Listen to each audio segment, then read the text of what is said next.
He was on the PA call up at New Hampshire Motor Speedway this past weekend, which he's been doing for quite a few years.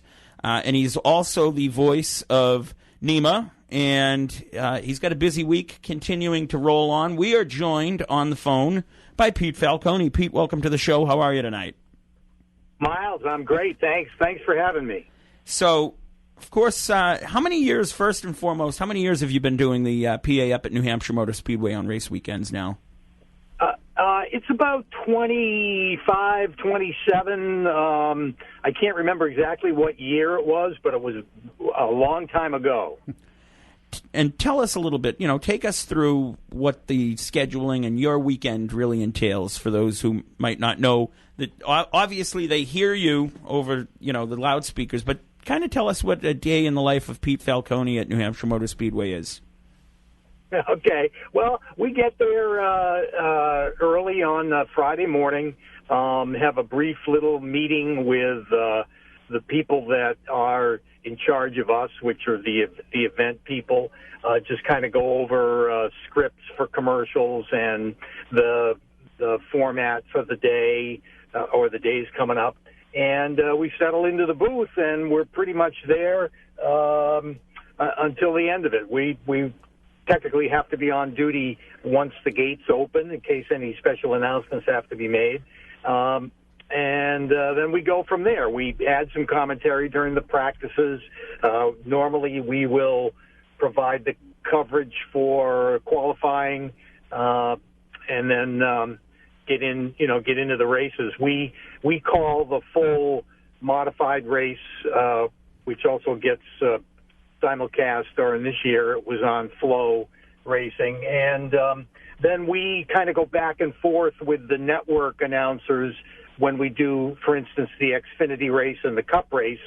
We carry some of them. Then we call some of the race. We take them for pit stops and things. So all in all, it's pretty busy. And obviously the weather really didn't cooperate this weekend, so I'm sure there was a lot of filler from you and Joe this weekend. But we'll jump into, obviously really why I want to have you on, and that's NEMA. Tomorrow night, it was supposed to be tonight. We were supposed to have you down there at Seekonk Speedway, but tomorrow the NEMA Lights will run Open Wheel Wednesday on a Thursday. Talk to us a little bit about some of the storylines that we have going into tomorrow night down at the Action Track of the East. Well, you'll get to see the NEMA Lights at their best, really. That is a perfect racetrack for those cars. There's two classes of the Northeastern Midget Association, what we call the full NEMA midgets, which are the ones that have been around for 70-plus years. And about 17 years ago, they started the NEMA Lights, which they're basically about half the horsepower of the full NEMA midgets. They weigh a little more because the NEMA Lights do have clutches and starters in them, unlike the regular NEMA midgets that have to be pushed to be started. But that's about where the difference ends. The chassis are the same. They drive a lot the same, and it's a great division for guys and ladies that are coming up, maybe coming from mini sprints or quarter midgets or go-karts. It's the step before getting into a full 400 horsepower NEMA midget, and we've been graced with great fields of them.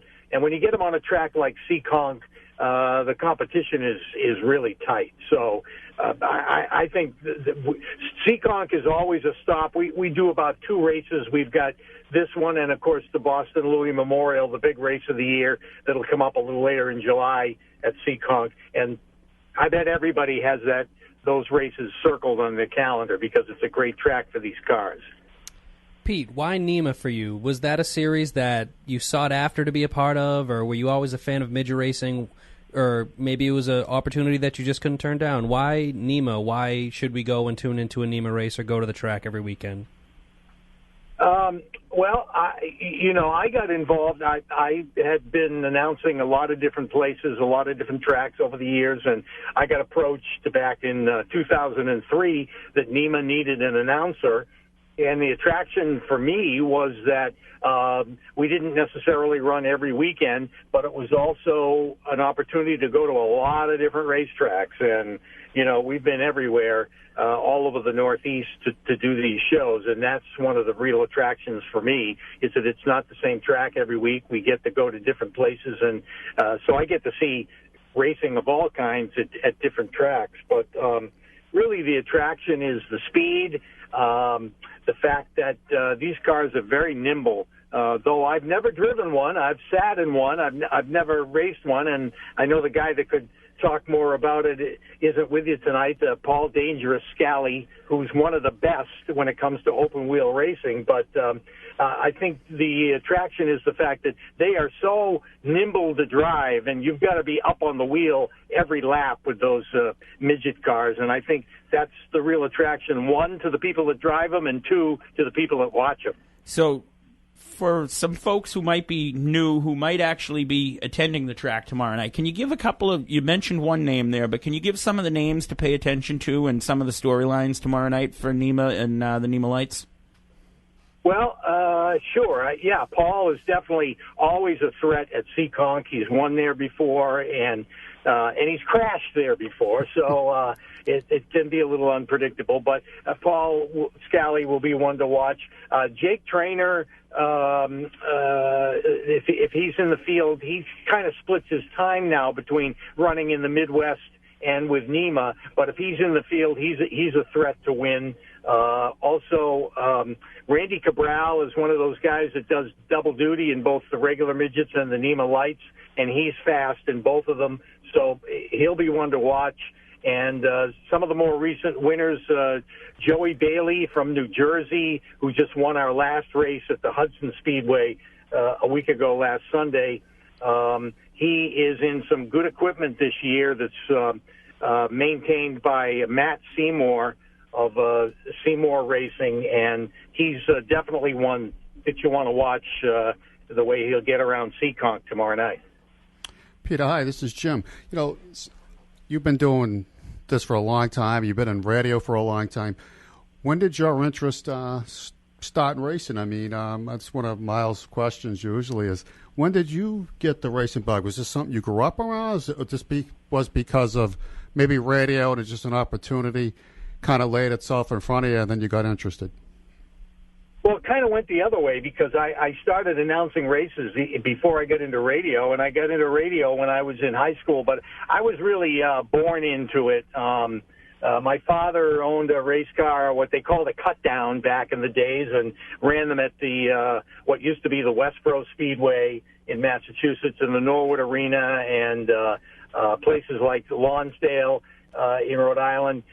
He ran his car. In fact, the night I was born, he was off working on his race car and had to come home to take my mother to the hospital. But we started going to the races when, we were could barely walk, and so we kind of grew up in it. I was lucky enough that my father stopped owning a race car and bought into a racetrack and was one of the owners of the Westboro Speedway, so I grew up around there and did a little bit of everything for all the years that we were involved there, and just so happened that I kind of gravitated to the announcer's booth when I was just a teenager, and that's how that all started. So, yeah, I was really born into it. I had a brother that drove. He drove late models and then got into modifieds and ran the early days of the modified tour and actually ran what was called the Daytona, Darlington Dash series, where they ran Daytona and the big tracks down south with those cars. And I've got a brother that's still in it. He's a crew chief or one of the crew members of the Tom Carey crew on the American-Canadian Tour. I got a nephew that drove. So we're all kind of connected in it, and it's really a big part of our lives. So tomorrow night you won't be at Seekonk, but you'll be at Thompson. What's some of the racing going on down at Thompson tomorrow night, Pete? Yeah, I got to go to Thompson. I'm one of the regular announcers there, and because that was already scheduled prior to the Seekonk rain date, I can't leave Chris Michaud and Tom Mayberry hanging without somebody to announce at Thompson. So I will be there tomorrow night, and it will be what they call their Thursday Night Thunder show, which is basically like the SK Modifieds. It's now the 604 Modifieds. It's a crate engine now, which is a division of race cars that's really starting to grow and showing up at more and more racetracks. So they are the headliners. They have late models, which are at-type late models. They've got street stocks and mini stocks and the SK Light Modified. So that's their normal Thursday night program, and that's what will be running tomorrow night on the 5/8 mile oval at Thompson. Very good. Last question I got for you before we let you run, and we appreciate your time here tonight. How cool was it from your vantage point, high up in the tower there, to see the Cup cars running 4, 5, 6 wide on the rain tires after they came back from that rain delay? It was awesome. I mean, I said after the race to a few people up there that it was probably the best race, if not one of the very best that I've seen in all those years that I've been at New Hampshire. I know that it was almost experimental, and as much as the drivers and crew chiefs were learning from it, NASCAR was learning too, and they've come out of there with a lot of notes, I'm sure, with this now wet weather package. But the competition that it provided, and the fact that you had cars going 4 wide and guys that were trying it on the outside and way down on the apron, and you saw the guys who came up through dirt racing, driving it like it was a dirt car, and they succeeded at it. It was a very good race, and I think a lot was learned about how you can finally run those cars even when it's a little wet on the track. Pete Falconi, voice of New Hampshire Motor Speedway on the PA this past week, voice of NEMA as well, and the guy you hear at Thompson Speedway as well. So, man of many hats. Pete, a pleasure to have you. Won't be the last time we have you on, because I'm already getting texts from the Dangerous One saying how jealous he was that you joined us tonight. Yeah, I know. He would have loved to have been on at the same time. I'm kind of glad he wasn't on. Actually. Well, the good news is he would have really grilled me. You were the opening act for him, because Paul Scally, the radio host, is not here tonight, but Paul Dangerous, the race car driver, is coming up here in our Seekonk Roundup in just a couple of minutes. So do stay tuned. Hey, appreciate your time. We'll talk to you and see you at the track soon. Totally my pleasure. Thank you guys very much. Thank you. You're welcome. Thank you. Pete Falconi joining us.